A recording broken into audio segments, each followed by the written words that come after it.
2000년 전 예수님은 우리를 구원하시기 위해서 아기 예수로 이 세상에 오셨습니다. 작은 나라 이스라엘이 당시 로마의 식민지로 있어서 있는지 없는지도 모르는 아주 작은 나라에 예수님은 태어나셨습니다.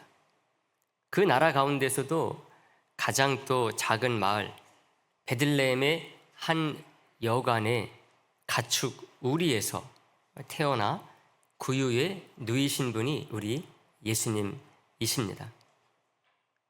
2000년이 지난 지금 여러분 온 세계가 예수님을 기뻐하고 즐거워하는 그런 세상이 됐습니다.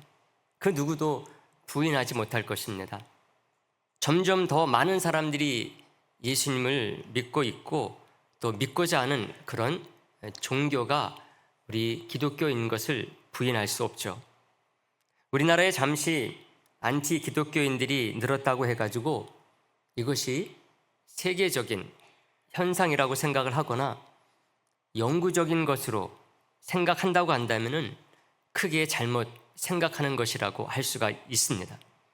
기독교는 2000년 그 역사뿐만 아니라 구약시대까지 그 오랜 세월 오늘날보다도 더 많은 수많은 위기와 위협과 도전을 받아왔음에도 불구하고 오늘 우리가 아는 그 기독교의 영향력을 갖고 있다고 할 수가 있습니다. 여러분 그 사이에 그렇게 많은 고대의 종교들은 다 가짜로 판명이 돼가지고 역사 속에서 사라졌습니다. 바벨론의 마르독 신 같은 경우, 애굽의 바알 신 같은 경우, 그리스 로마의 제우스나 주피터 이런 신들은 당시 얼마나 유명했는지 모릅니다. 그리고 얼마나 널리 퍼져 있는 신인지 모릅니다. 그런데 지금은 다 없어진 거죠. 그러나 기독교 신앙만큼은 다릅니다. 사랑하는 성도 여러분, 우리 기독교가 어떻게 이렇게 될 수 있었는지 사람들은 여러 가지로 그 이유를 말합니다. 그 중에서도 오늘 우리는 본문을 통해서 세상을 구하러 오신 예수님이라는 제목으로 두 가지를 생각하고 이 성탄절에 은혜를 나누고자 합니다. 다시 말씀드리면 세상을 구하러 오신 예수님이 어떤 분이시길래 온 세상의 구원주가 되실 수 있었는가, 이것을 생각하려고 하는 것이죠. 첫 번째로 천사 가브리엘의 존중하는 자세를 우리들이 좀 유심히 볼 필요가 있습니다. 다른 말로 말하면 배려하는 자세가 마리아를 대하는 천사의 모습 속에 아주 두드러지게 나타난다는 거죠. 오늘 본문 첫 절 26절 말씀인데요, 이 말씀 봤지만 다시 한번 보도록 할까요? 다 같이 보겠습니다. 다 같이요.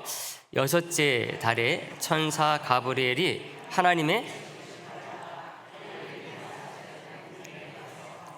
아멘. 이 말씀은 너무나 잘 아는 말씀이죠. 성탄절이면 많이 살펴보는 수태고지로 알려진 본문입니다. 천사 가브리엘이 마리아에게 찾아와 가지고 아기를 갖게 될 것을 알려줬다. 그래서 붙여진 이름입니다.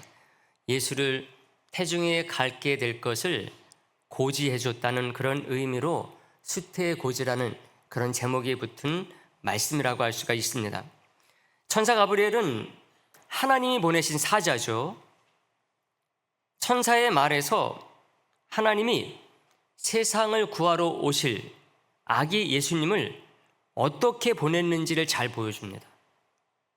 가브리엘은 인간이 죽을 죄에서 구원받는 거니까는 주는 대로 받아, 이런 식으로 말하지 않아요. 인류를 구원하기 위한 것이니까 너 하나 정도 희생해도 돼, 이렇게 말하지 않습니다. 너 하나 희생하면은 많은 사람이 구원을 받으니까 무조건 해야 돼, 이렇게 말하지 않습니다. 천사 가브리엘은 마리아에게 정말 제대로 된 인사를 먼저 합니다. 28절 말씀이에요. 28절 말씀도 다 같이 볼까요? 다 같이 보겠습니다. 그에게 들어가 이르되 은혜를 받은 자여. 아멘. 이때 마리아의 나이가 몇 살쯤 됐을까요? 많아야 20살입니다. 당시 보통 결혼하는 여자들 경우는 15, 16이면은 결혼했던 것으로 알려져 있습니다. 또 이때 결혼해야지만이 아기도 잘 낳고 뿐만 아니라 여생을 좀 살 수가 있어요. 평균 수명이 30살, 40살이기 때문에 이때에 이제 결혼을 해서 아기를 낳는 것입니다. 이렇게 어린 사람이었지만은 천사 가브리엘은 아주 정중하게 인사를 해요. 마리아는 아마 이런 인사를 생전 처음 받아봤을 것입니다. 특히 나사렛 같은 데서 이런 인사를 받아봤을 리 없었을 거예요. 이런 친절한 인사에서부터 아마 마리아의 마음이 반은 설득이 됐을 것입니다. 인사 후에 앞으로 있을 일을 자세히 알려줍니다. 31절 말씀에 보시면은 보라 내가 잉태하여 아들을 낳으리니 그 이름을 뭐라 하라? 예수라 하라 말씀했어요. 세상을 구원할 구원자를 태중에 갖게 될 것을 알려줍니다. 예수는 그 말 뜻이 구원자라는 뜻이거든요. 천사는 그렇게 알려주고 떠났느냐? 아니에요. 알려주고 다 알려줬잖아요. 안 떠나요. 왜? 아직 마리아가 예스를 안 했기 때문입니다. 마리아가 의문과 두려움을 가지고 질문을 합니다. 자기는 아직 처녀인데 어떻게 아기를 가질 수 있느냐는 것이고, 34절에 그 말씀이 나와요. 마리아가 천사에게 말하되 나는 남자를 알지 못하니 어찌 이 일이 있으리까? 이렇게 말합니다. 천사는 이에 대해서 자세히 설명을 하죠. 믿을 수 있도록 최근에 있었던 신뢰까지 들어줘요. 내 친족 엘리사벳도 그렇게 아기를 못 갖는다고 했는데 이미 아기를 가진 지 6개월이나 됐어. 하나님께서 하신 일이야. 이 말씀을 딱 해준 것입니다. 천사가 떠난 것은 마리아의 답을 듣고서야 떠나요. 38절 말씀입니다. 38절 말씀 우리가 다시 한번 이 말씀 정확히 어떻게 쓰여져 있는지 우리가 유의해서 다 같이 보도록 하겠습니다. 마리아가 이르되 주의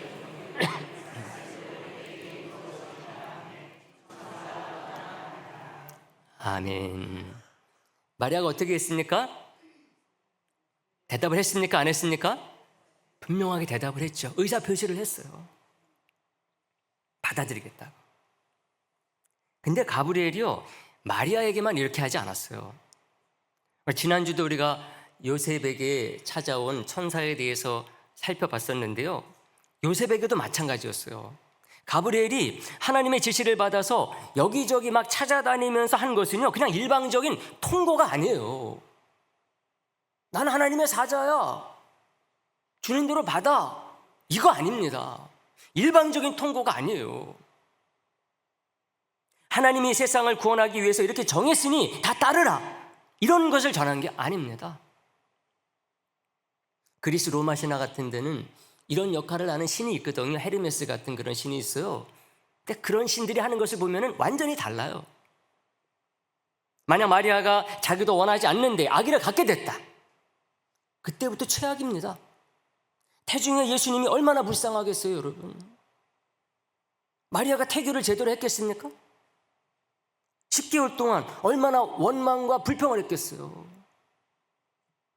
요셉도 마찬가지였을 것입니다. 서로 스트레스를 주고받으면서 지냈다. 그렇다고 한다면 그 모든 스트레스가 누구에게 갑니까? 태중에 아기에게 미치는 거죠. 그래서라도 그랬는지 모르지만 하나님은 그렇게 하지 않으세요.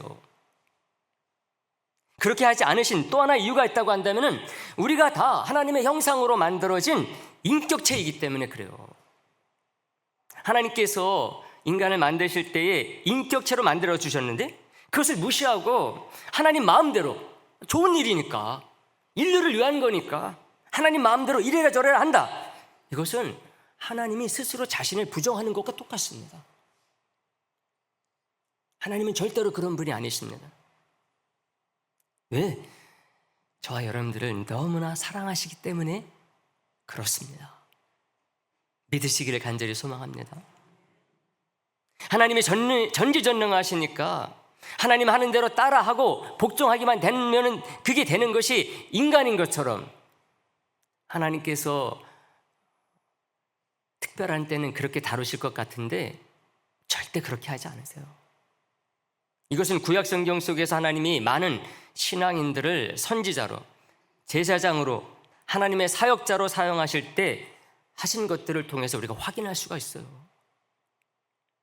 사랑하는 성도 여러분, 기독교인들이 2000년 역사 속에서 많은 실수와 죄를 저지른 것이 있다고 한다면 이런 하나님의 존중하고 배려하는 이것을 제대로 배우지 못하고 실천하지 못했을 때가 많이 있었다는 것입니다.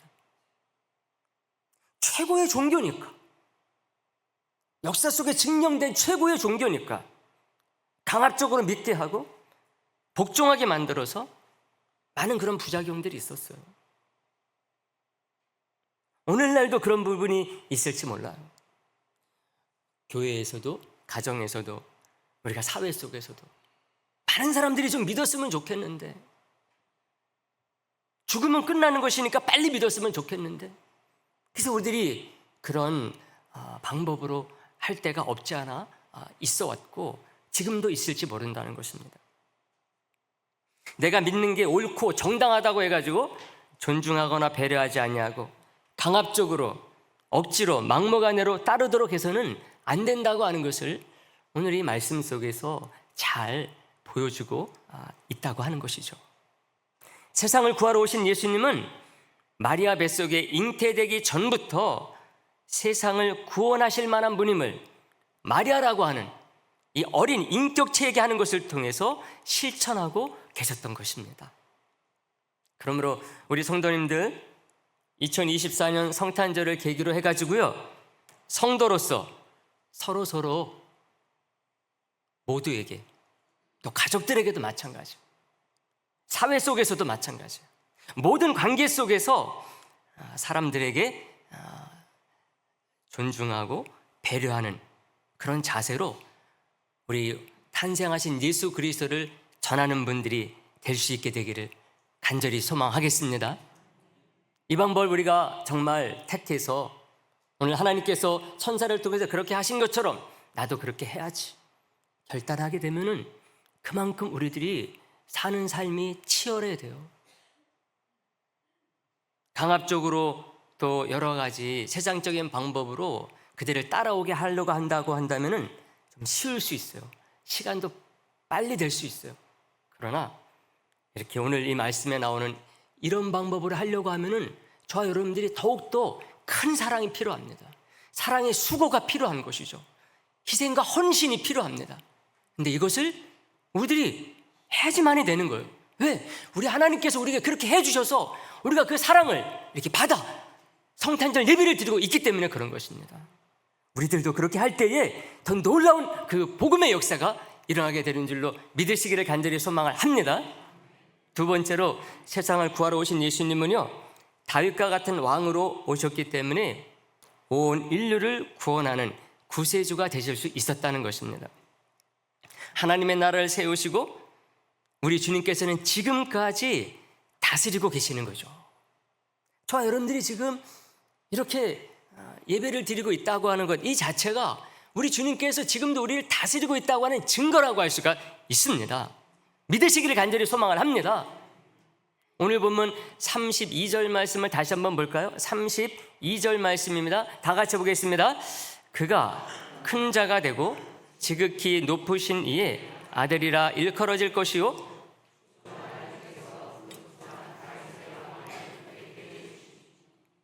아멘. 천사 가브리엘은요, 마리아가 잉태하게 될 그분이 예수다, 다시 말하면 구원자다, 이렇게 말한 후에 그분은 다윗의 왕위를 이어받게 될 것을 딱 말하고 있어요. 그리고 그 왕위는 단순히 육적인 이스라엘이나 육적인 혈육을 잇는 것이 아님을 분명히 합니다. 33절이 그것을 보여줘요. 영원히 야곱의 집을 왕으로 다스릴 것이고 그 나라가 어떻게 해요? 무궁하리라, 이렇게 말하거든요. 이미 육적인 다윗의 후손들은요 끊겼어요. 끊겼다고 봐야 돼요. 더 이상 왕이 안 나오기 때문에. 이스라엘 나라도 이미 망했습니다. 로마의 식민지가 된 지 오래됐어요. 그러므로 그 나라는, 여기서 말하는 그 나라는, 가브리엘이 마리아에게 전하고 있는 이 나라는 이 세상 나라가 아니라 하나님 나라임을 분명히 하는 거죠. 로마도 아니에요. 미국 같은 나라도 아닙니다. 영원한 하나님의 나라를 말하는 것입니다. 예수로 말미암아 이 땅에 임했고 지금도 건재한 그 하나님의 나라를 말하는 거죠. 당시 많은 사람들은 메시아가 와가지고 이스라엘을 구하게 되면은 다윗과 같은 왕이 등장을 해서 로마를 쳐부수고 헤롯 땅을 없애고 부패한 종교인들 쳐부수고 마치 총과 칼 같은 무력으로 이스라엘을 독립시켜 줄 줄 알고 그 메시아를 기다렸어요. 근데 이것은 메시아가 다윗의 후손으로 올 것이라고 하는 이 말을 잘못 이해했기 때문에 그런 생각을 하는 겁니다. 다윗이 이스라엘 왕으로 있을 때 이룬 나라, 이것을 잘못 그들이 이해한 거죠. 여러분, 다윗은요 이스라엘을 칼로 다스리지 않았어요. 물론 이방 족속들을 평정했죠. 나라를 넓혔어요. 그럼 이스라엘 백성들을 다스리는 데서 다윗은 칼로, 무력으로, 억압으로 다스리지 않았어요. 다윗은 이스라엘 백성들을 정말 사랑으로 다스렸습니다. 근데 많은 그 메시아 사상을 가진 사람들, 특히 예수님 시대의 이 유대인들이 그걸 보지 않고 뭐만 받는가 하면은 다윗이 무력으로 이방 족속들을 평정한 것만 본 거예요. 다윗이 어떻게 이스라엘 다스렸는지를 진짜 메시아 그 개념으로 보지 않았다는 거죠. 다윗은 양에게 아주 신실한 목자처럼 다스렸어요. 그것을 시편 23편이 잘 보여줍니다, 여러분. 시편 23편 1절과 2절 말씀인데요. 이 말씀 우리가 다 같이 외우니까 다 같이 보도록 합니다. 이어서 봅니다. 여호와는 나의 목자시니 내게 부족함이 없으리로다. 그가 나를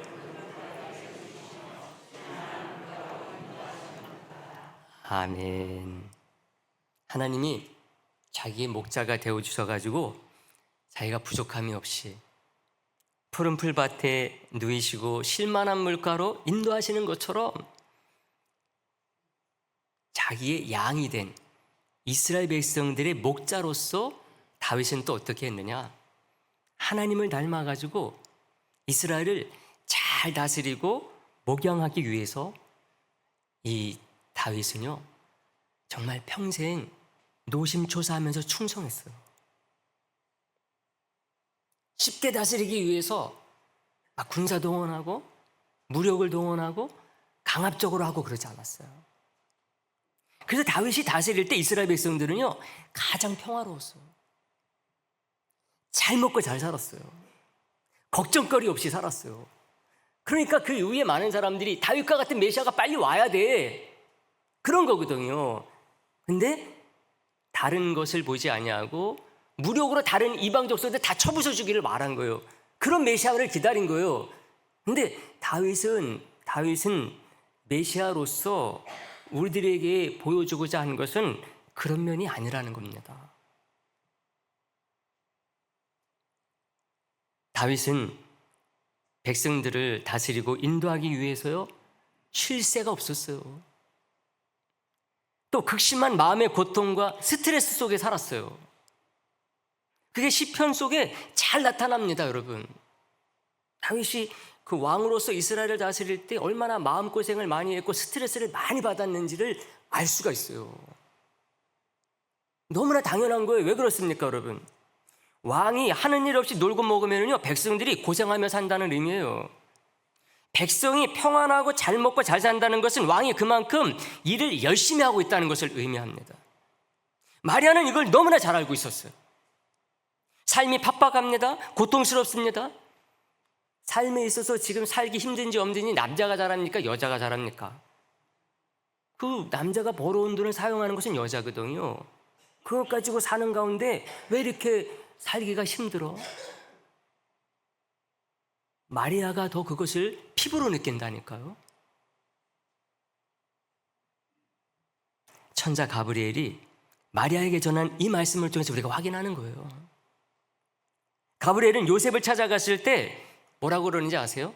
앞으로 아기가 태어날 텐데 예수라 하라. 그러면서 그분이 뭐라 할 것이냐? 자기 백성을 죄에서 구원하실 분이다. 이렇게만 딱 얘기하거든요. 요셉에게는 간단히 얘기를 해요. 그분이 가정에 태어날 것이고 그분이 자기 백성을 죄에서 구원할 분이시다. 간단히 얘기하는데요. 마리아에게는 그러지 않아요. 길어요. 앞으로 태어날 아기 예수는 구원자로서 다윗과 같은 왕이 돼서 세상을 구원할 뿐만 아니라 세상을 다스릴 것이라는 겁니다. 누가 다스린다? 예수님이 다스릴 거다. 그 다스리는 것은 어디입니까? 나라인 거죠.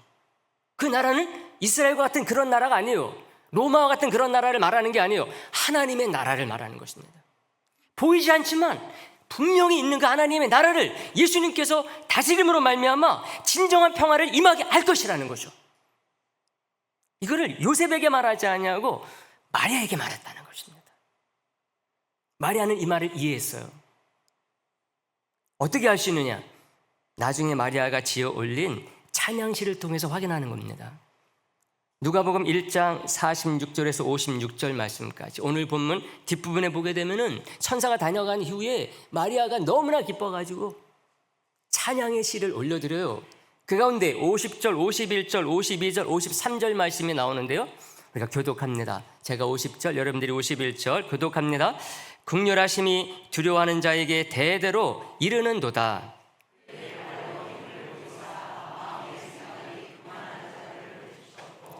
권세 있는 자를 그 위에서 내리치셨으며 비천한 자를 높이셨고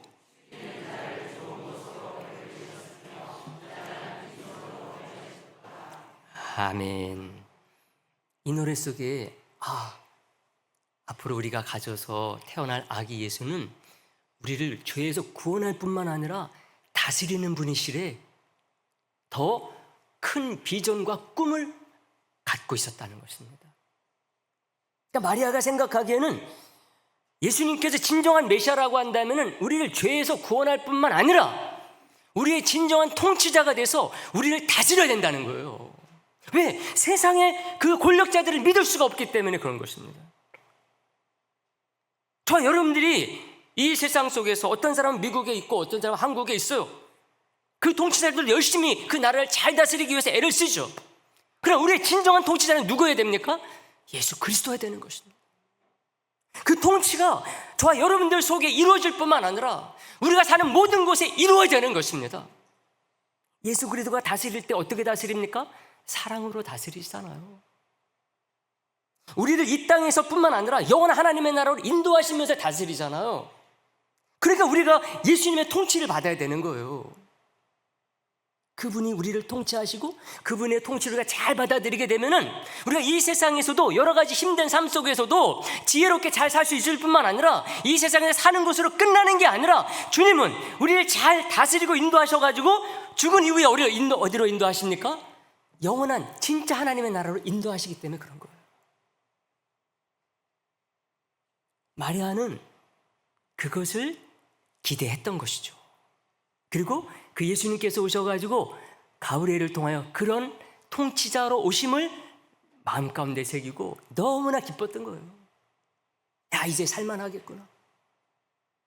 예수님께서 이 땅에 오셔가지고 진짜 우리의 구원자가 되시고 우리를 다스리는 통치자가 되시게 되면은 진정한 평화가 우리에게 임하겠구나. 정말 예수님이 이 세상에 구원자로 오셔서 하나님의 나라를 세우시고 믿음으로 그 나라의 백성된 자들을 통치하시고 다스리는 분이십니다. 믿으시기를 간절히 소망합니다. 그래서 예수님은요, 지금 이 순간에도 아기 예수로 이 땅에 오신 이후에 부활 승천하시고 난 뒤에 쉬고 계시는 분이 아니에요. 열심히 일하시는 거예요, 지금. 왜요? 자기의 나라를 열심히 지금 다스리고 있는 거죠. 다스리고 있는 거예요. 보이는 세상 나라와 통치자들 속에서 믿는 자들이 그 나라의 백성으로 있는 보이지 않는 하나님의 나라를 열심히 지금 다스리고 계심을 믿을 수 있게 되기를 간절히 소망을 합니다. 저와 여러분들 바로 그 나라의 백성이요 자녀인 것입니다. 저와 여러분들은 우리 주님의 통치를 받고 있는 분이에요. 우리 아기 예수님께서 그것을 위해서 오신 것입니다.